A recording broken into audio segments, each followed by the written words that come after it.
Hey there again, it's me, Jian Lasala. I forgot to introduce myself on part one. I'm a fashion designer and now pageant vlogger. And we are now at part two with our pageant talks with the amazing and beautiful Sujita Basnet. And if you have missed watching part one, go to my IGTV at Jian Lasala on Instagram or on my YouTube channel, Jian Lasala, to check out the amazing interview that I did with Sujita. She just shined naturally. It's so natural for her to talk and speak. And I'm sure on this round of questions and keywords, she is really just gonna run around circles with the things that I'm gonna put out to her. So, Sujita, are you ready for this part of the interview? Yes, I'm so excited. Yay. I'm actually looking forward to this part the most. I know. So I have with me now. Okay, just a brief background. Miss USA did a lot of keywords in their pageants, and Miss Universe Thailand did it as well. So this is some sort of a practice. Should you win Miss Universe Nepal, you're definitely gonna experience this over and over again. And I'm sure that your soon-to-be national director, should you win, would definitely train you for a time-pressured interview, especially with keywords. So I have, oh my gosh, it's washed. So okay, so I have 6 cards with me here. Just pick a number from 1 to 6, and then I'm gonna show to you. There's a topic or a keyword for each card, and you're gonna explain. It's not time pressured. You can go around circles and whatnot. Express yourself with the topic. So pick a number from 1 to 6. 5. Number 5, yay! Okay, where's number 5? So here I am again, scrambling. Looking for number 5. Okay, here you go. So number 5 is, wait, let me just put it there. Okay. Ooh, I love this. Number 5 is gender-based wages. Ooh. Okay. What can you say about gender-based wages? So, as a young girl who grew up and was raised in the United States and now a working professional in the United States, obviously I personally have been impacted by gender-based wage differences. In the US, especially in certain fields. I'm in the consulting field, in the management consulting field, especially a very male-dominant industry. You definitely see the difference in between wages for male versus female. And I think in the times that we live in, women have the same amount of education, the same amount of knowledge, the same amount of experience, yet there's such a gap in gender-based wages, right? So I think this is something that needs to definitely be addressed by large companies, by industries, and also by lawmakers, because I don't think it's fair. And at the end of the day, the idea of breaking glass ceilings, right, that can't be accomplished by women themselves if the industry themselves don't acknowledge and change the way that they operate. And so I think gender-based wages is a topic that personally has impacted me, and I definitely stand for, because it's something that will continue to be an issue for generations and generations to come, if not the individuals, but if the industry and the government doesn't address it. Wow, okay. Oh my gosh, I have nothing to say. You blew me away. So yeah, okay. Thank you, Sujita. And now pick another card. Number 5 is out. Pick a number. Yeah. 1 through 6? Yeah, 1 through 6, except number 5. Number 1. Okay, number 1. I just had number 1 earlier. Okay, here. All right. See, I told you, you're just gonna go around circles with this one. Okay, number 1 is fair trade. Fair trade. Yeah. Okay. Fair trade. This is gonna be a tough one. I know, because it was just revealed to me that I should ask you about fair trade, being that you mentioned that you're in a male-dominated field.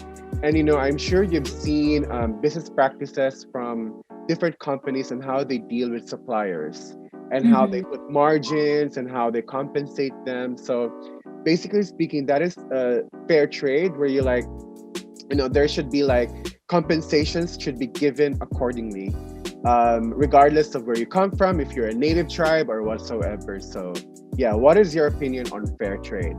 Absolutely. So the first ever job that I worked in, I worked for a nonprofit organization that did international development work. And so I was actually working as a consultant, a management consultant, but we were working on their logistics and supply chain process, right? And so through the logistics and supply chain process, one of our goal was to, the organization had offices and branches throughout Africa, because that's where they were, so they were based in the US, but they were supporting different organizations within Africa, right? So one of our goals was to provide medical supplies and medical equipment to these grassroots organizations across Africa. And so during my time in the logistics and supply chain industry, one of my jobs was to work with vendors and supply industry, right? And so one of the things that I realized was that there were not a lot of resources available within Africa. So we weren't able to purchase from Africa. And so we had to mainly work with organizations in Europe. And so the industry, the medical industry, medical equipment industry was pretty much monopolized by these companies in either the US or in Europe. And so even though despite there were resources and despite there were like technologies available to build those tools in country, the organizations ended up spending millions of dollars in aid and government dollars in buying things from outside of the country and putting all that money into the actual supply chain process, right? So there's costs associated with shipping, importing, exporting. And so I really believe that, you know, it's really important to empower local organizations, local companies, because if we talk about sustainable development, right, it's not sustainable to have to import your supplies to do work within a country. I think it's so important to invest in local businesses, to invest in local practices, and to invest in local industries to be able to be sustainable and successful in the long term. And so I think that's a very important topic, and I think, you know, it's really important to invest locally. Right, and give the local suppliers or manufacturing chains a chance to actually, like, you know, be an equal player in the industry where there's so much implication. Yeah, and also, I mean, that too, and also give them the right resources to be able to carry on, right? Because it's not like they have the manpower, they just don't have the training or the resources to be able to do it. So if all that money, rather than spending it on the supply chain, is invested locally, then now the tools will be available readily locally, and a lot of that money can go back into the community to help, you know, fuel that cycle of like continuous sustainability. And so I think it's so important. Yeah, it also could help the economy of the country if we try to like develop local manufacturers and local whatsoever, because it will increase the GDPs and whatnot. And of course, the community surrounding the industry that has been built in that area can actually like thrive as well and be developed. And, you know, oh my gosh, you're really amazing. That was, you know, something that you don't really have so much idea about, but you were able to answer. And congratulations, you did it. Yay. I need to look up into that, because that's definitely a topic that I'm not familiar with. That's okay, because like fair trade is actually encompassing. It's like, it's not just giving proper wages and compensation and margins to your suppliers, but it's actually trying to what you've mentioned, like trying to break monopoly, trying to like, you know, put sustainable developments in areas where you can actually localize manufacturing and provide livelihood for the community. So, because like fair trade is something that is very close to my heart as well, because there was a time that the Philippines was bombarded with imported brands that were made in China, or made in Bangladesh, or made in Vietnam. So what happens to the local designers? So for a time we were battling that until they realized that quality is still important and that Filipino-made products are much better, especially for designers like me. It's just really a matter of catering to what the market needs in terms of price, costing, and SRP. So absolutely. And actually, I just remembered one thing too. So during our training, what you were just talking about, during our 3 weeks training that we did virtually for Miss Universe Nepal, one of our guest speakers was Anil Shah, who's the CEO of Nabil Bank here in Nepal. And he's a very well-reputed guy in the financial industry, right? And so my question to him, because we get to ask them questions. So my question to him is, you know, now that COVID is happening, obviously the economy of Nepal is being impacted tremendously, because Nepal thrives on tourism, which has gone down tremendously and probably won't pick back up for a long time, right? And also also businesses have shut down, so like it's taking a huge toll on the economy. And so I asked him, you know, what needs to be invested in, how can technology be used to leverage the situation of COVID and build the economy back up. And one of the things that he said was, if you notice, every time you go out to a restaurant here in Kathmandu, or even when tourists come into Kathmandu or Nepal, most of the restaurants serve Western food. They don't serve local food. And so he was saying, I think one of the ways that we can really, really bring up our economy is to empower people from the villages, from wherever, to invest and grow local products. And that way, they're benefiting, the economy is benefiting, and our tourism industry is also benefiting. And so I found that very, very like striking, because it's like, wow, you're right, because we're selling to tourists what they already know. So what's the charm of coming to Nepal if you're going to be eating lasagna and pasta and pizza? I know. That's not our local food. So that also came to my mind when you said that, is like, you know, investing in local products and, you know, really allowing the economy to flourish through local products and locally grown agricultural items. So and with what you said, that also happened here in the Philippines, wherein, you know, everyone was just really stuck at home. So, you know, aside from like dealing with all the things COVID related, a lot of people were actually opening businesses during the quarantine.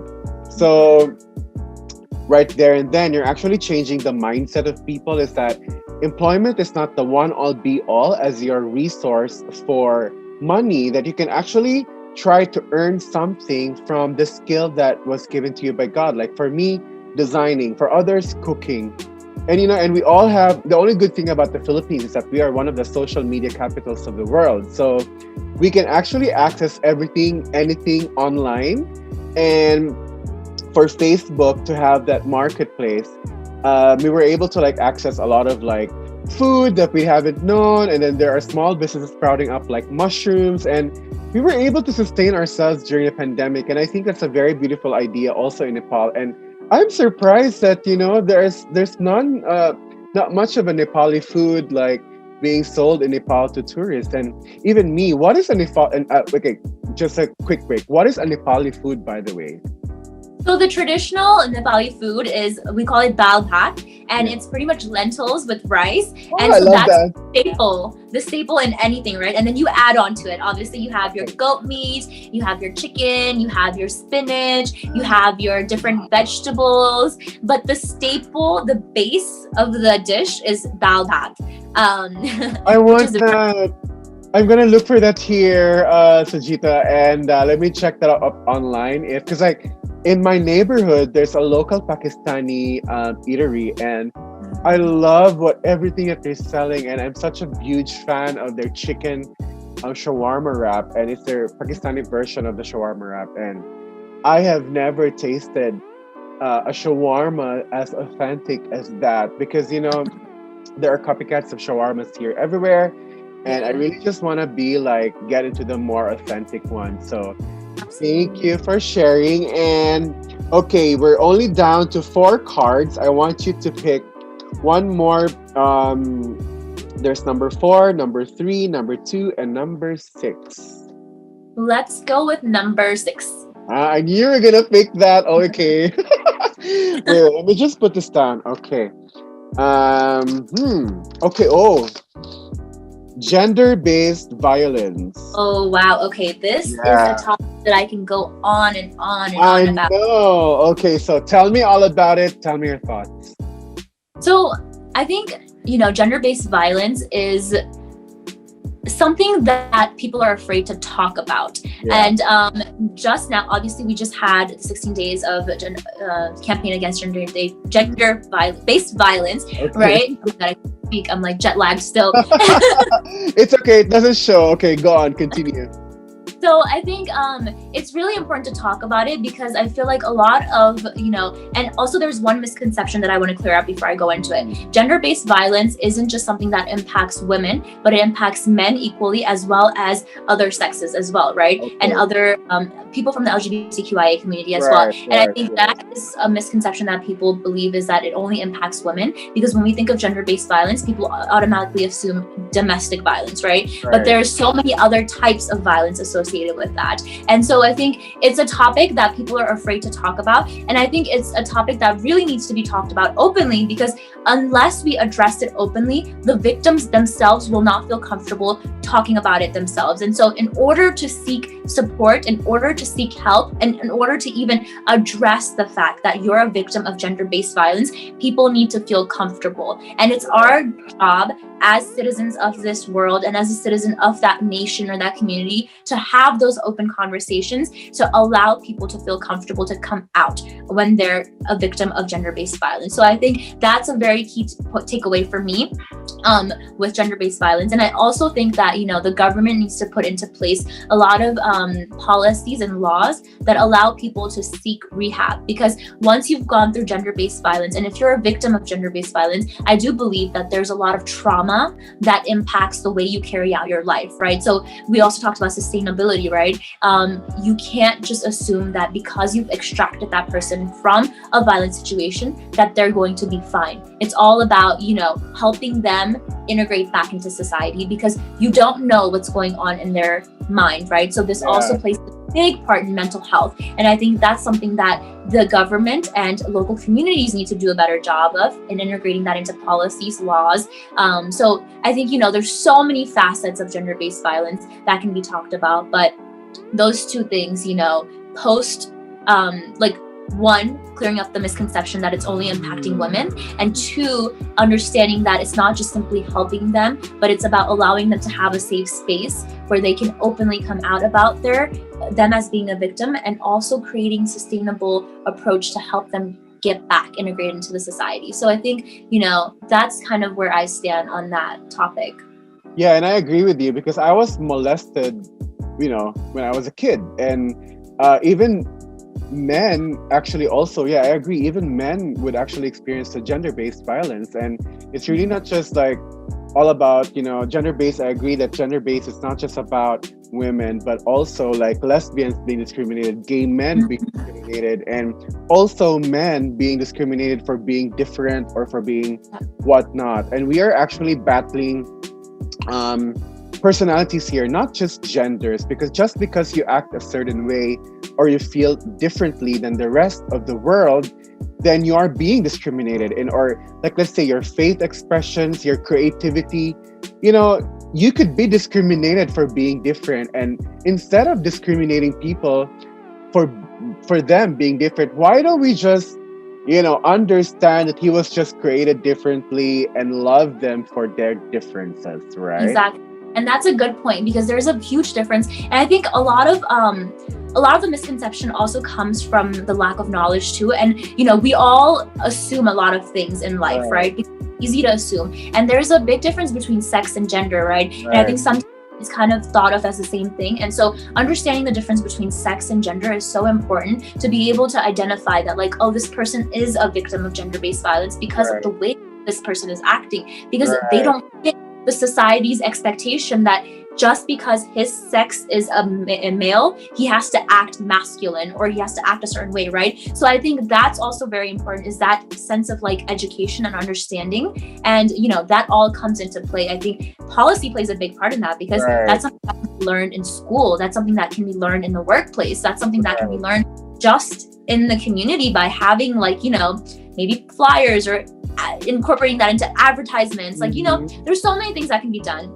But that education is so important, knowing the difference between sex and gender, you know? Yeah, and it all starts with verbal abuse. I was abused a lot verbally, just because I was created differently, and my expression through creativity and me being born articulate and smart and intelligent or whatnot, and I did not fit the prototype of what the world defined as a man. And you know my story, and I'm not gonna mention that here. I don't want to be controversial. It's all about you. So you are amazing, Sujita, and you Breester, and I'm gonna give you one more bonus round. Can you pick one more card, because you are amazing? I'm gonna give this to you. Okay, pick from between number 2, 3, and 4. 2. Okay, number 2. Oh, okay. I think you can explain this well too. Okay. Consumerism. Consumerism. Okay, so What about consumerism? I feel like that's very Well, it's broad. very broad. Like, I don't know. You're in the business field, and you're so. This is so funny because while I was doing your keywords, I was like, okay, Lord, lead me to what keywords should I give Sujita for tomorrow. And like I told you, it's all about human behavior and human rights, and I don't know why. So just tell me, what do you understand about consumerism and how it affected the world? I don't know. So I actually want to talk about this pageant, Miss Universe Nepal. Can I do that about consumerism? Yeah, sure, it's a very no problem. pointed example, and I don't know how much of it will be relatable to the bigger world. But I want to talk about pageantry. Pageantry. I want to say this because pageantry, at the end of the day, is being a miss is a job, right? Yeah. Just like any job, and the job of a title holder is to bring more awareness to her reign, to her advocacy, and to her nation, right? And so that's the reason why we're all trying to win that Miss Universe crown, is so that our country can shine, and that our country can bring more attention to our country. And so with Miss Universe Nepal, it is a platform for where a lot of the audience members, they're like, consumerism comes into play here when we talk about pageants, right? Because without fans, without the public, we won't be successful. And in order to be successful as a Miss, as an organization, as a business, as a platform, you need to have consumers. And I think, there's been a lot of discussions going on recently about because of COVID, there's a lot of voting system. There's a system of voting that's been going on, right? And this is a very controversial topic, but I do want to address it. And I think, when we talk about the voting system, a lot of times we only see it from one side of the picture, right? But there's so many sides of the picture that comes into play. And so, as a platform, I think, the audience interaction and audience feedback, audience focus is so important in order for any platform to be successful. Because if we were competing in this pageant and we didn't have all this noise or all of this attention, then we wouldn't be successful. Then no one would really know what Miss Universe Nepal was, and no one would really want to interview us or know about our advocacies, right? So I think, having an understanding of consumerism and using it to the benefit of your platform is so important to be able to get your message across. And I think you have to be smart about it sometimes, And like I said, this example may not fit in with the world situation or the world topic of consumerism, but I'm talking just specifically about Miss Universe Nepal and just about pageants in general. Is I think it's really important to, understand your audience, understand your consumers, and cater your platform and your business or whatever it is so that you can get the attention that you need to be able to move your agenda forward. Yeah, that's good. You pointed out the good side of consumerism, which most people do not see and do not understand. Me being an entrepreneur myself, I can actually take advantage of the fact that I know my consumers. The only thing about consumerism is that there's really of course, everything is subject for abuse, right? It depends on how you perceive things and the kind of perspective as an entrepreneur where you're coming from. But with what she said, it's really important for us to get our product or our views or our creativity or everything that we can put up into the world. There has to be a platform where it can be multiplied. And I think this is where consumerism can come into place. And there is something good that, like I've said, it could be abuse also, but it really depends on what your perspective of consumerism is. And I'm so happy that you saw it in a way that most entrepreneurs, good entrepreneurs, are seeing it. So, yeah. Wow, Sujita, you breezed through keywords. Yay! So, that was so fun. I know, and if you're going to Miss Universe, it's just gonna be like you're gonna breeze through it, and you're just gonna go around circles with keywords. So, for the element of time, we are now down to the last portion of our interview, and this is gonna be called the final word. So, in Miss Universe, the final word is given to the top 3 or top 5, depending on the format. Next year, for the 69th annual Miss Universe pageant, where you're going to convince the judges why should you be the next Miss Universe. But in your case, I'm going to ask you, what did I write here? Okay. Okay, before I ask you the final word question, I'm just gonna ask you this first. What makes you special? Well, everyone thinks they're special in their own way, Right. right? Me, I think, I think the fact that I have emotional grit makes me really special because with anything that you do in life, there's, like I said, there's always going to be negativity. There's always going to be positivity. But if you have that emotional grit, then you don't let those comments or those, viewpoints or whatever it is affect you. And I feel like throughout my life, whatever it is, whether that's coming from within or from an external force, I'm not sure. I feel like I've been able to be very grounded with my emotions and just focus on my end goal. And I think that's very evident in a lot of the work that I do, whether it's my career, whether it's my extracurricular activities, or even in my hobbies, whatever it is. I think it's very visible, and I think I hold that emotional grit that makes me really special. Yeah, that's your core. Your emotional grit is your core. So Yeah. thank you, Sujita. That will definitely make you win in life. Being victorious in life is, in the long run, is more important than just winning one crown that will make you Exactly. feel accomplished, right? So here's the final question and your final word. Convince me and the audience why you should be the next Miss Universe Nepal. Being a Miss Universe Nepal is a job, and it's not an easy job. It is a job that requires a lot of mental, physical, and emotional stability. And for me, I think, throughout my life, like I mentioned in the last question that you asked me, I feel like I have that sense of groundedness, and I feel like I really do truly understand myself. So, and carrying a title like this and holding a job opportunity like this, I feel like I would not only be able to represent my country on that universe stage, but on other international platforms as well. I would be able to advance my advocacy, and I'll definitely be able to bring home the crown, I hope. And at the end of the day, our work doesn't end there. Being a Miss Universe Nepal doesn't end with that 1 year of reign. And so for me, it's a long-term impact. As a Miss Universe Nepal, I'll not only be making an impact today, but I also hope to continue making that impact 10 years down the line. And so that's why, for me, it's a job that is a lifetime's worth of accomplishments and responsibilities.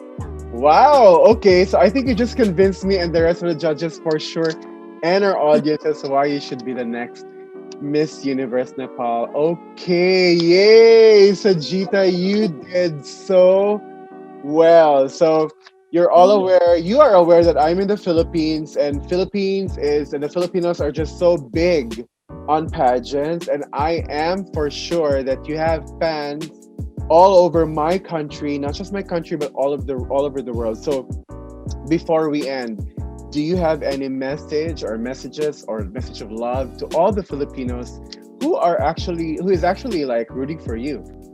Yes, I just want to say I look up to Filipina queens so much. You guys carry yourself with such grace, such confidence. And actually, I thought of coming back to pageantry because I watched all of your pageant queens. And so I want to say thank you to your wonderful culture, to your lovely, sweet smiles. And you guys are just so welcoming, and it feels like home every time you talk to someone from the Philippines. I just feel like they're family. And so thank you for that. And please continue doing what you do, because you don't know it, but you're empowering so many young girls around the world. Don't even dream of doing pageants because they can't. And I think, you guys have set such a high standard and such a great and humble standard for the rest of the world. So lots of love. I really appreciate you all.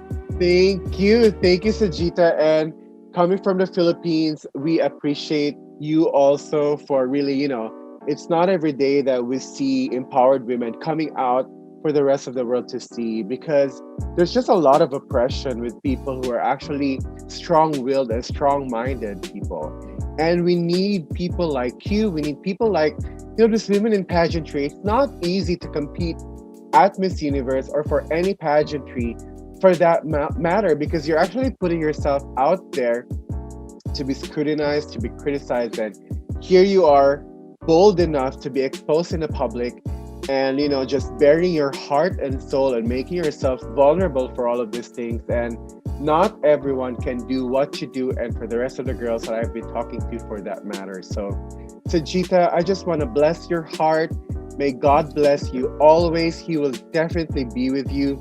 He will love you, he'll protect you, and his face will forever shine on you, Sujita. And that golden heart of yours will forever be blessed because you are such an amazing woman. So and same to you. Thank you for being so amazing. Thank you for being so open. I feel like it takes a lot of courage to talk about everything that's happened in one person's life. And I feel like you've been so inspiring, and just getting to know you in these past couple of days has been such a blessing. And I'm so glad that I got a chance to meet and talk to you before this pageant, because I feel like my mindset is going to be so much more clear and positive. And I appreciate everything that you've said. Thank you.